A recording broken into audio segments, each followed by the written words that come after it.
ದೆಹಲಿಯಲ್ಲಿ ಕಾಂಗ್ರೆಸ್ ವರಿಷ್ಠರ high voltage ಆಟ ಆರಂಭವಾಗಿದೆ. ನಾಯಕತ್ವ ಬದಲಾವಣೆಯೋ ಅಥವಾ ಸಂಪುಟ ಪುನಾರಚನೆಯೋ ಎನ್ನುವ ಚರ್ಚೆ ಶುರುವಾಗಿದೆ. ಒಂದೇ ಸಭೆಗೆ ಪ್ರತ್ಯೇಕವಾಗಿ ಸಿಎಂ ಡಿಸಿಎಂ ಇಬ್ಬರು ತೆರಳಿದ್ದಾರೆ. ತಮ್ಮ ಬೆಂಬಲಿಗರ ಜೊತೆ ದೆಹಲಿಗೆ ದಂಡಯಾತ್ರೆಯನ್ನು ನಡೆಸಿದ್ದಾರೆ. ದೆಹಲಿಗೆ ವಿಶೇಷ ವಿಮಾನದಲ್ಲಿ ಸಿಎಂ ಸಿದ್ದರಾಮಯ್ಯ ತೆರಳಿದ್ರು. ಆದರೆ ಕೆಂಪೇಗೌಡ ಏರ್ಪೋರ್ಟ್ನಿಂದ ಡಿಸಿಎಂ ಪ್ರತ್ಯೇಕ ಪ್ರಯಾಣವನ್ನ ಮಾಡಿದ್ದಾರೆ.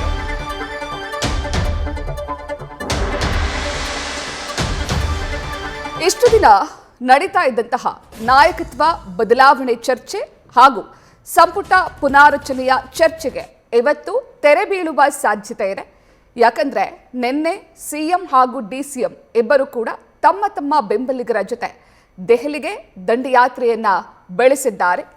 ಕಳೆದ 2 ದಿನಗಳಿಂದ ಬೆಂಗಳೂರಿನಲ್ಲಿ ಎಸ್ಐಆರ್ ವಿಚಾರಕ್ಕೆ ಸಭೆ ನಡೆಸಲಾಗಿತ್ತು. ಅದರಲ್ಲಿ ರಾಜ್ಯ ಕಾಂಗ್ರೆಸ್ ಉಸ್ತುವಾರಿ ರಣದೀಪ್ ಸಿಂಗ್ ಸುರ್ಜೇವಾಲಾ ಕೂಡ ಇದ್ರು.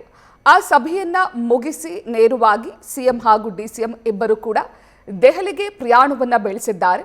ದೆಹಲಿಯಿಂದ ಹೈಕಮಾಂಡ್ ನಾಯಕರು ಬುಲಾವ್ ನೀಡಿರುವ ಹಿನ್ನೆಲೆಯಲ್ಲಿ ಇಬ್ಬರೂ ನಾಯಕರು ದೆಹಲಿಗೆ ತೆರಳಿದ್ದಾರೆ.